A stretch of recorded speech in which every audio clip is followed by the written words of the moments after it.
இதாங்க அந்த முதல் நிலை மண்டபம் பாருங்கள், எப்படி இருக்குது பார்த்தீங்களா?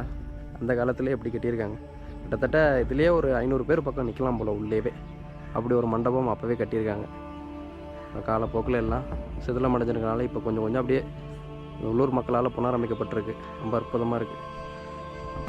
இந்த மாதிரி தூண் அமைப்பு, மண்டப அமைப்புலாம் பார்த்திங்கன்னா சின்ன சின்ன புடைப்பு சிற்பங்கள் வாயிலாக மீன் சின்னங்கள், பாண்டியர்களோட அந்த தளபதிகளோட புடைப்பு சிற்பங்கள்லாம் இருக்கும். ஆனால் வந்து எதுவுமே இல்லை. மேலெல்லாம் பார்த்துட்டேன். பாருங்கள் எப்படி கட்டியிருக்காங்க. அப்போவே இந்த ஒளித்தடங்கள்லாம் பாருங்கள் இன்னமும் இருக்குது. கிட்டத்தட்ட 1500 வருடங்களுக்கு முன்னாடி பாண்டிய நாட்டோட சிற்பிகளோட ஒளித்தடங்கள். ரொம்ப அற்புதமாக இருக்குது. அற்புதமான ஒரு மண்டபங்க.